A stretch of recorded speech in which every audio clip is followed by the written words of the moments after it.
welcome back to the Mommy Pod, the space where we celebrate the beautiful chaos of parenting, the grit behind the grind, and the messy, magical in between moments. Today's episode is extra special because we're flipping the script and giving the mic to a single dad who's doing it all: parenting, performing, podcasting, and pouring into his community.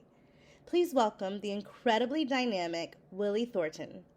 He's the owner of Backwoods Productions, a karaoke DJ and event host, a home health worker, and the voice behind the podcast, Soul Impact: How Music Saved Us. Willie, welcome to the Mommy Pod. Well, thank you.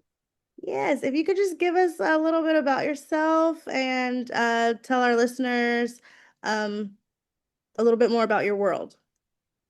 Well, I actually got many hats. Um, I'm a single parent to an amazing little 2-year-old girl. Uh, Keeps me on my toes. Like you said, I run a DJ karaoke business slash sound company called Backwoods Production. I've had that business going on 4 years now. Um, I'm also in the midst of all this. I'm remodeling a house, so I've got a lot on my plate.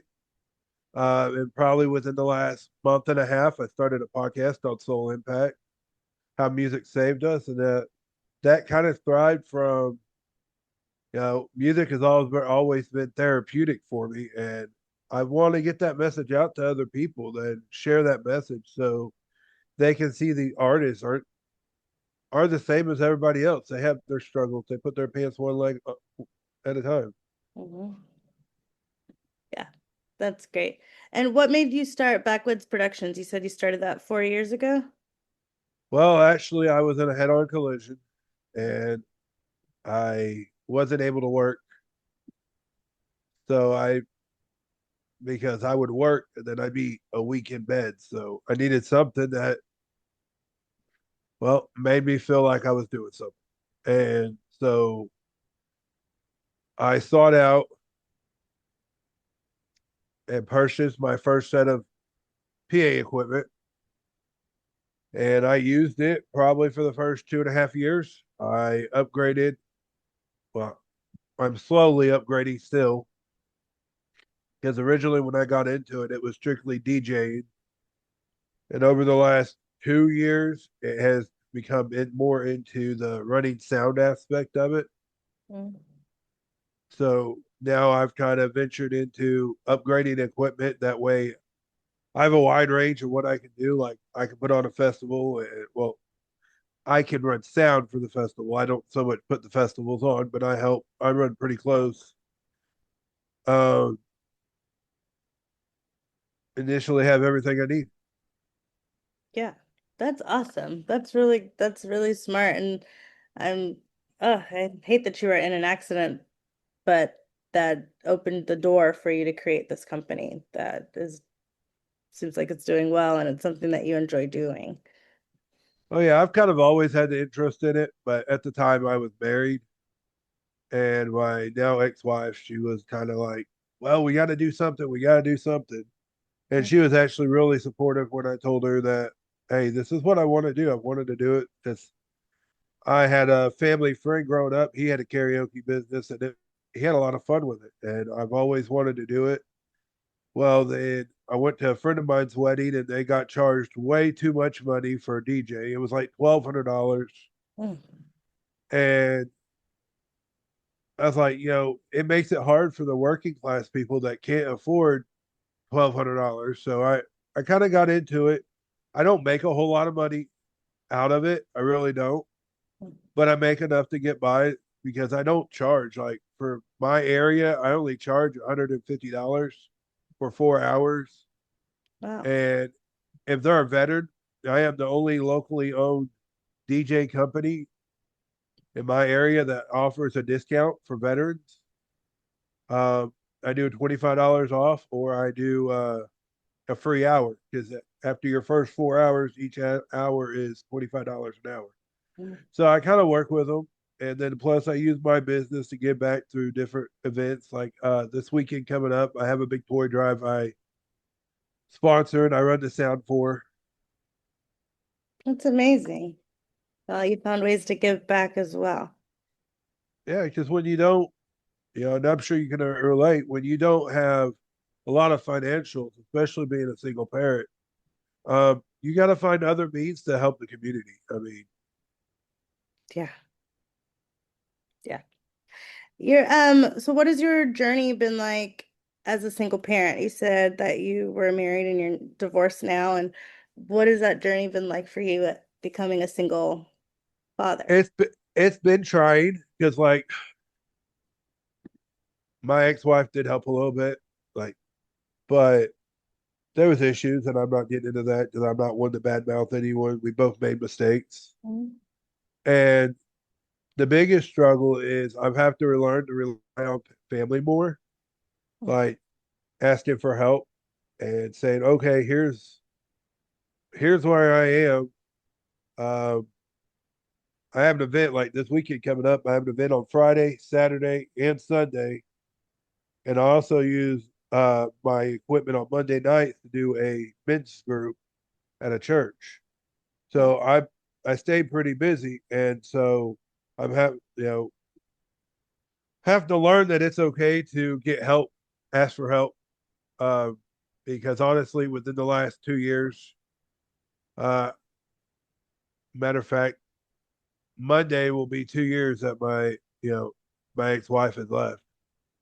So just learning how to adapt. I mean, the adaptability you have to have,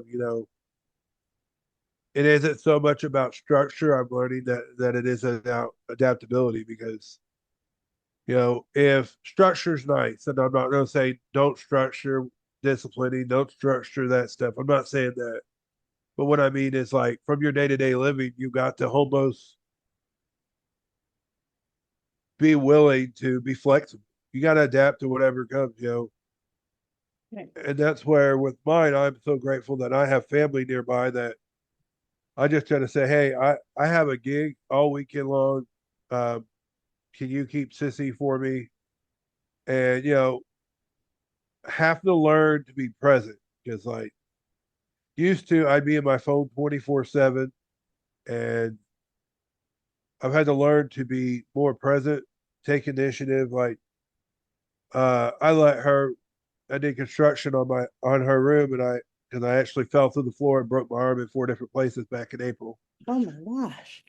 And so she actually had been wanting to go over there, and I wouldn't let her because there was a hole in the floor. But once I got the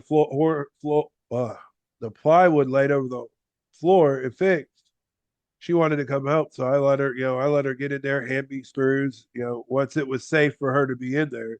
Hmm. Using those little moments, teachable moments that people don't necessarily identify, we take it granted for them. Yeah. And those are special core moments that she's gonna remember. Yeah. Like I do have other kids, but they don't live with me. Life happened, and it was a horrible situation that, you know, wasn't made well. So unfortunately, my older kids do not live with me. But through the last 2 years, honestly, my divorce was a blessing because I've been able to slowly restore the relationship with my older kids because I'm not so focused on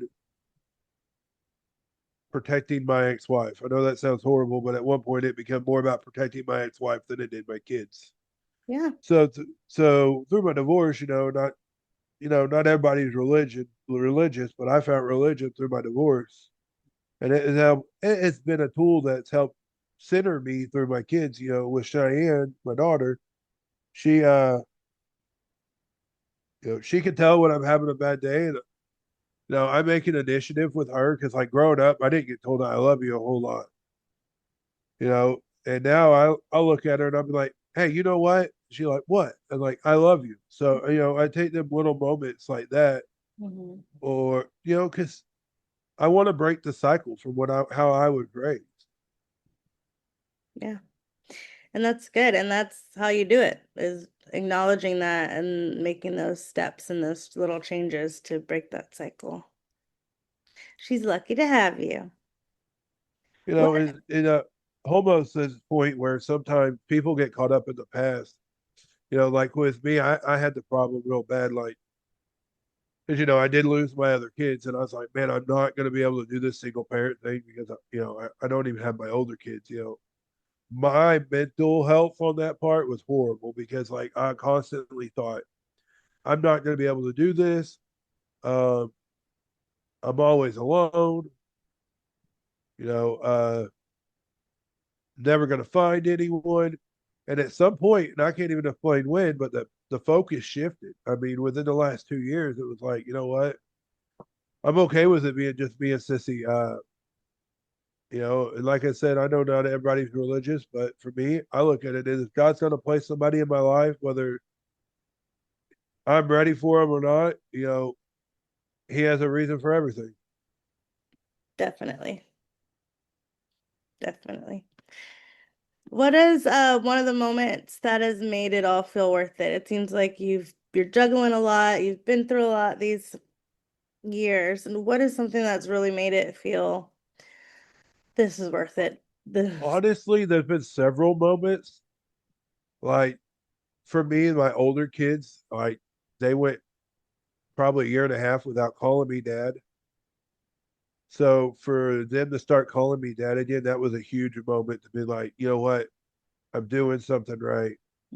And like with Sissy, um, there's moments every day, like I said, I try to take time out of every day, whether it's with my doctor's appointments, I take time from them or whatever I'm doing. And I make sure I let her know that, whether it's outside chasing her in the yard, and it's just seeing the smiles, the biggest reward as a parent for me is seeing the smiles, whether it's a smile because you got them the favorite juice character or a smile because they were good and got McDonald's, whatever the spectrum is. I mean, it is going to look different for every person. What my good moments are may not necessarily be the next person's moment. As a parent, we got to quit looking at, well, look at Joe over here. His kid is doing all this and all that. And I got my 2-year old, which is the same age Joe's kid is. And she's not where Joe's kid is, Mm, And not that I know anybody named Joe that has kids that I compare. It's just the first name that came to mind. yeah. But we almost, we got to quit comparing our kids. Parents do it and they don't even mentally mean to do it. It's just something we do subconscious. And like, I tell everybody, she's her own person. Hmm. At 2 years old, she can tell you her right from her left, Um, sometimes she'll mess with you just to give you a hard time and be like, this is my right. Like, no, it's not. I have But, those it's too. it's little moments. Like for me, I always from the moment where it become me and her, try to remember to take pictures, even if it's just a couple pictures at the very beginning. That's something I would never really did. I was always the person behind the camera. Mm, And like my older kids have brought that to me. You're like, Dad, we know you were here, but we have no pictures of you being in there. So now I see like I took Sissy to the carnival for around 4th of July, and we're inside a ride, and I take a selfie. yeah. Little moments like that. I mean, may not be the perfect picture, but it's enough to where when she grows up, she's gonna be looking at this. Hey, this looks like fun. See, my dad was present. Hmm. So I mean, and that's something all parents got to understand is sometimes it's at a point where you got to put your work aside, your social networking aside, whatever it is. I typically don't do anything on Sundays because I spend Sunday with my kids. Um, now there is sometimes where you know I do need the money, so I do book something. But typically, I tell everybody I'm unavailable on Sundays because that's family day. Yeah. And whether it's Sunday for you or Wednesday night or whatever it is, as a parent, not just a single parent, but as a parent, you got to prioritize your kids. Hmm. Yeah. And you wear so many hats and take care of your child. How do you take care of yourself? And when life Uh, feels like it's getting overwhelming, what do you do to calm back down and like take care of you? well, honestly, my business. Honestly, I know it sounds like such a cliche, but I love music. Hmm. I mean, I can't play an instrument to save my life, but I've always loved music. And for me, being able to bring that enjoyment to people and seeing their smile, whether it's an artist up there performing and me just sitting there running sound for them, or someone up there singing karaoke. Uh, so basically, what I was saying is, it's the moments that I'm able to brighten somebody else's day. Like, I've always been that type of person that I will give my shirt off the back for anyone that needs it if I have it. Um, and to me, my biggest therapy, even through my divorce, I never quit doing my DJing. You know, maybe the short songs I chose, to sing while I hosted DJ karaoke were a little different than usual. Like, I had one incident where my ex-wife come in and she was flaunting her new boyfriend around, and I sung a song "I'm Over You" by Keith Whitley. So it's kind of, it's been my biggest, I won't say obstacle, it's been my biggest reinforcement.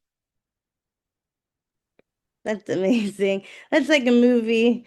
Like she's there with her new person and you sing your song. That's awesome. Well, has your daughter ever gone to DJ with you? I know she's two, but Yeah, actually, she does. I do a couple of events where they're outside and they're in the public. So, but for the first couple of years, I did nothing but bars. And then I got to get I got to, that's not where I want my business. Mhm. So I took my business out of the bar for a while. So then I went to, my DJing, and like I said, I do a lot of events in the community. So she's able to do, but I don't bring her a whole lot just because it's hard to keep track of a 2 year old Mhm. and and DJ. I bet. That sounds like it takes a lot of skill and a lot of arms. Yeah, many talent. What is something like it's something so I can't if I can speak today. What is something that you would like to other single dads to know who feel isolated or invisible in the parenting world? It's becoming more common to have single dads. Especially now I find in my podcast a lot more reaching out wanting to tell their story, which I think is awesome. I think probably my biggest advice I would give somebody is which the access we have now, it is so easy to get on Facebook or social media and find someone you can connect to. You Hmm. know, if that matter and you're backed up against the wall, you can look me up on Facebook. I'm good with that. At the end of the day, no one's alone. I mean, you got someone out there that cares. I know it feels like you're back up against the wall, but lean on those people that are around you, family, friends. Uh, Sometimes those are the people that get you through the most. Yeah. What's your guilty pleasure karaoke song? Oh, let's see. That's a hard one because it depends on the crowd. Uh, Um, like I said, my big one I did during my divorce was the Keith Whitley song "I'm Over You." But now I've kind of stuck to I do a little bit of long neck bottle. I do a wide range. I like "Here Without You" by Three Doors Down. So some not so friendly. I do "Cocky" by Kid Rock. Definitely not as good as any of them. I mean, I put my own little twist on it. So it depends on the crowd where I'm at and when I play because some bars, some places I'm at, they've got a more country twist. Some can't stand country, so it depends on where I'm playing. And mm-hmm. with that, you almost got to pay attention to the crowd and what they want because for me, I was raised on the outlaw country, so that's my go-to stuff. Like Merle Haggard, Conway Twitty, Waylon Jennings, Merle Haggard, that kind of stuff. Wow, And yeah. and not everybody wants to hear "Crying Your Beer" song. No, but there are some people. Oh my gosh, my little ones are alive and well now. They were so quiet for a good hour, or actually 30 minutes. They did so well. Well, I'm surprised mine ain't come out here yet. I'll She's leave laying them. on my bed watching TV. So Oh, that's where I went wrong. I didn't turn the TV on. Um, listen, everybody gives me a hard time about it, but you know what? If and it, and this is for someone that is a single parent. Take advantage of the things that your kids like, yeah, whether it's using a tablet as a reward or TV time as a reward. Use those incentives to, you know, reward them, but not just reward them, but it gives you a moment to where they're not clinging to you 24/7. But as you can tell, we've been doing this and she's been out once. So, I mean, use them moments to where you're able to get a moment to breathe. yes, I agree. And I know some people who don't agree with like TV at night. And my ex was like that because he says like the light or whatever, something with your eyes. Okay, but it keeps them quiet. Exactly. And then they fall asleep usually. Not we don't fall asleep to the TV, but it gets them quiet and calm enough that to the point where I can turn off the TV and then they're out. See, what I typically do with my daughter is I'll put music on or I'll let her watch, like, she loves Cocomelon and I can't stand it. Yeah. But I let her watch Cocomelon. Hi. Hey, hi. Yeah, hello. But and I can't stand it, so but it keeps her up. So Mm, I'll let her watch that, and then I'll go in there and I'll switch to some music, and I'll make her go lay in her bed because our rooms are pretty close together right now, and she can hear the music from my room. mhm. So I kind of, I adapt, you know. Mhm. I think whatever system works for you is great. That's exactly it. I mean, look, you hit it dead on the head there. Just because something worked for someone 20 years ago, and that could be tied into the advice Mhm. that just because something worked for someone 20 years ago may not be what works for this today era. Because, let's just face it, our economy, our society is ever changing. Right. So, I mean, take advantage of it. I mean, I'm not saying make your kid a robot to where all they do is watch a tablet and you can do whatever you want, ain't got to interact with your kid. I'm not saying that. Right. What I'm saying is if you get 30 minutes of tablet time or even an hour of tablet time, you know, it's okay to have that hour to yourself, whether it's for me right now, I use that hour to work on my podcast stuff or be on podcasts, you take advantage of it. And that's ultimately how you keep yourself going. Yeah.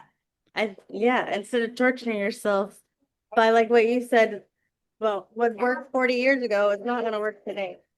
Like that. And so I wanted to start this community to get advice from just people and to not feel so alone. And it's been great. Yeah, I mean, because I get that. I mean, when you're going through it, and it's amazing how it works. Because when you're down and you're out, and I talk about this on my podcast sometimes, like the moments define us. If we get down and out, where, oh, I'm divorced, I'm just going to stay down, kind of thing, or if we get back up, I can honestly say that's why, you know, the impact, podcasts have on people nowadays. Even going back 5 years ago, we wouldn't have the access and the credibility as a podcasters that we have nowadays. Right. And it's so cool how we can connect with so many people on different views and different walks of life, and we're all going through the same things. Exactly. And what's really cool about it is like now we can actually go as far as we don't have to go all the way to Florida or wherever that person is. There's so that the spectrum, like we were talking about Riverside, Riverside, you send a link, Zoom. I mean, I know there's others, but you know, the tools are there to make anyone successful. I mean, and that's probably, I went through a patch after my divorce where I did a bunch of stuff I've always wanted to do, like line dancing. I learned how to line dance.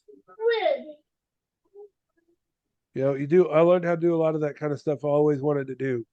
So I can say, you know what? I did it. Yeah. Especially if you have, I don't know if you had someone who was like not very much in your corner or who kind of kept you down a little bit.